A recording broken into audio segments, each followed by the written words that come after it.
I'm super excited to do today's review because we are talking about a camera that primarily focuses on filmmaking, and I'm not talking about basic video function. This camera is focused a lot more on the video side of things, and best of all, it is an entry-level camera. So if you're thinking of starting out videography or filmmaking, stay tuned to watch what we talk about in today's review of the Sony FX30.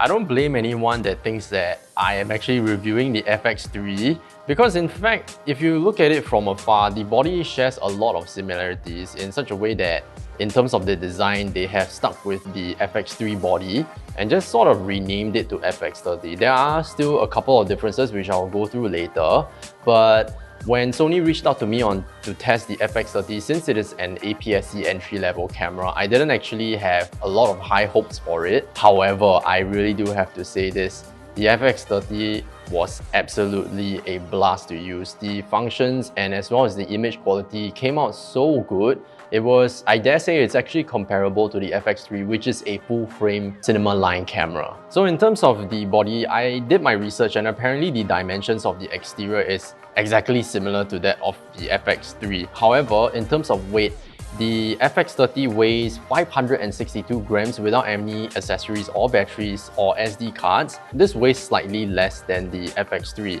And if you look at the exterior, a lot of the buttons are exactly the same as the FX3. Position-wise, it's all the same as well. You have multiple quarter-inch threads on top and on the sides of the camera. So if you're thinking of not getting a cage, you can definitely still hook up your accessories to this camera, which I find is really interesting and so useful to use. Okay, so talking about the buttons, you have loads of buttons. You also have the zoom function if you're using power zoom lenses, which is compatible with this camera. So really handy if you're using, for example, like what we have here. Sony sent this out to me, which was the 18-105, very versatile lens. And while I was shooting, I don't have to actually touch the zoom ring. I could do it all through the camera body itself. Loads of customizable buttons throughout the whole body. So a lot of true features that you can use if you have like different functions where you want to access, for example, the ISO, which they have a button here for. If you want to customize it to another button, you can do that as well.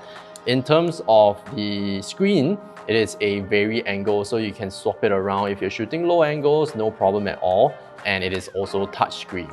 In terms of battery, the FX30 uses the same NP-FZ100, which is similar to a lot of the other Sony Alpha cameras. So similar to the FX3, you have dual SD card slots, UHS-2 as well as double CF Express A. So if you're shooting like super high frame rates, you do require certain cards. In terms of the recording button, you have one at the top, which is really huge. And I really do like this toggle button where, if you're shooting, a lot of the other cameras will have it at the back, which I feel is useful, but having it at the top is so much more accessible because if you're shooting at low angles, you can just control the focus areas and not have to adjust your hands too much. In terms of the grip, this grip is quite similar to the A7S III. It does protrude out quite a bit, really nice to hold in hand. The camera is also weather and dust resistant, so if you're shooting out, it is better to keep it in the dry areas. But if you're shooting out in the rain or in a dusty area, this camera can definitely still do those. The reason why this camera is quite chunky as compared to some of the Sony Alpha cameras is that they have an inbuilt fan inside the camera, which sticks out quite a bit, but it is not without reason. When you're shooting high frame rates, for example, 4K 60 frames, the camera does create a lot of heat, and sometimes with the other cameras, you do get overheating issues. I've used this outdoors. So yesterday I was shooting, I would say in a hot weather, I was shooting in the gardens, interviewing my friend and his plants, rolling with this camera for, I would say maybe 15-20 minutes, the longest.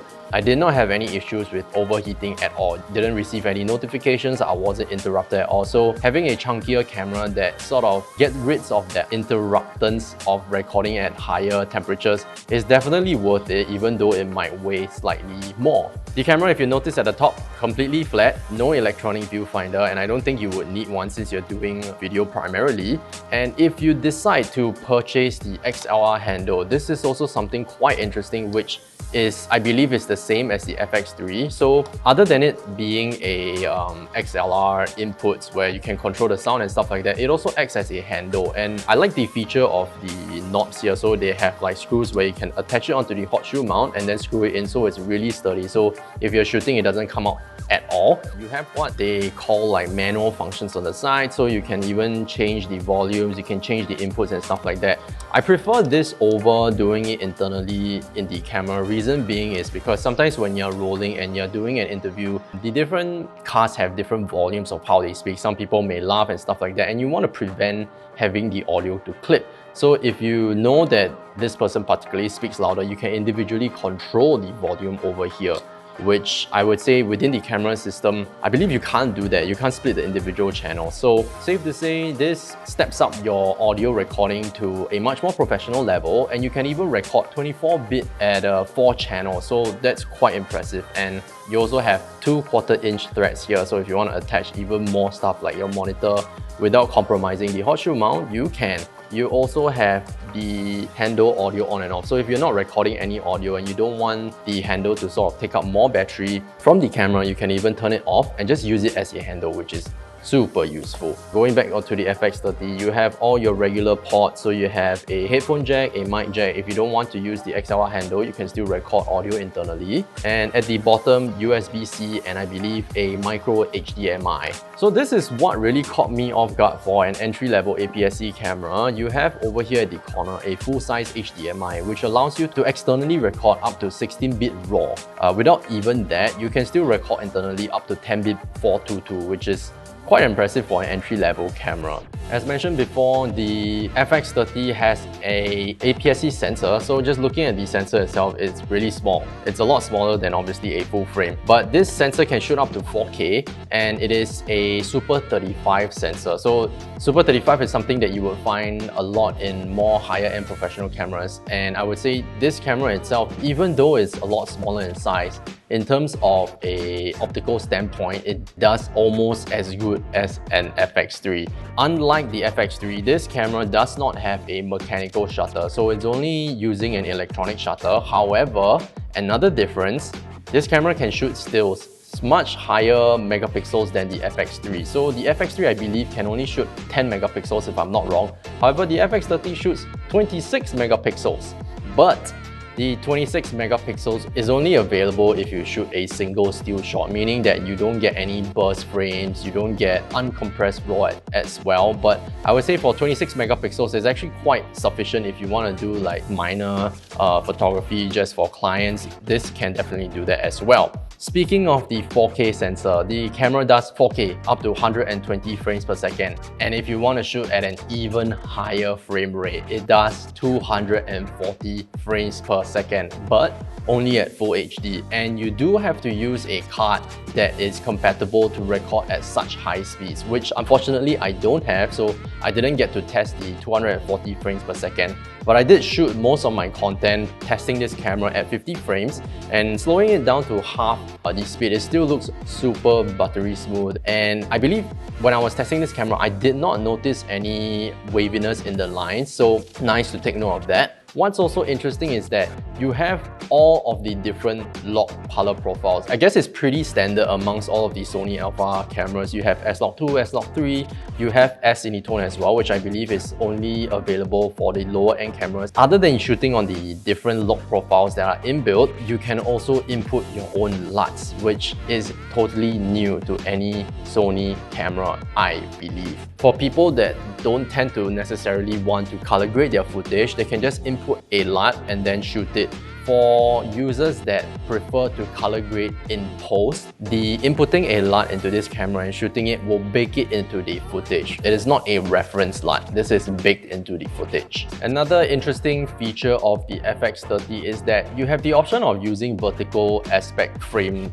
markers now. So let's face it, nowadays a lot of content is used on social media, is used on phones. So within the camera itself, you can choose a plethora of different aspect ratios, and you can even choose 9:16, which is, I would say, it crops in quite a bit. Honestly, if you ask me, I prefer to just shoot the camera vertical because you still get to make use of the full sensor 4K. Apart from that, 10-bit 422 files. It does also shoot 8-bit, but if you can shoot 10-bit, I highly recommend it. Ever since I started shooting on 10-bit footage, I have hated going back to 8-bit. This is also something new first to the FX30. You now have dual native ISOs. You have the first native ISO at 800 and then you have the next one at 2500. Every camera or every video camera has a native ISO, which you have to look it up. So if you're shooting at ISO 800 versus 2500, the noise level would roughly be the same. Shooting at ISO 800, let's say the lights are not strong enough. You either have more lights, but you don't have the option of that. And now you can even just bump up the ISO to 2500 and not risk of getting much more noise as compared to 800, and then possibly just adding an ND filter or reducing the intensity of the lights, which is so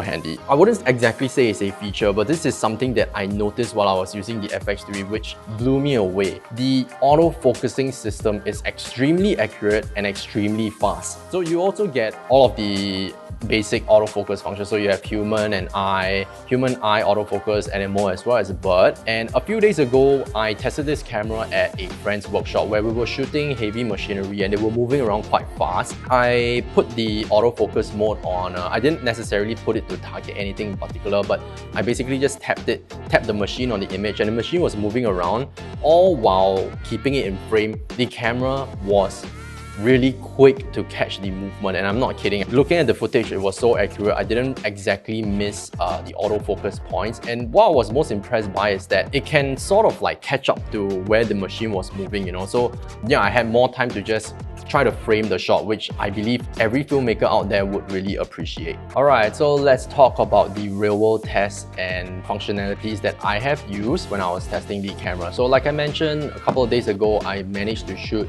my two friends, one at a workshop and one in the garden. So I was testing the autofocus when I was shooting the workshop, as well as testing the colors in my friend's garden and how well the camera holds up to even higher ISOs. Because when you're typically using APS-C cameras, because of its small sensor size, pushing the ISO, you can't exactly push it too high. With other cameras, the noise becomes very intense. However, with this camera, it's safe to say that even shooting past 2000 ISO, outside of its native, I didn't exactly notice an exaggerated amount of noise which would make your footage look unusable. It was still really clean.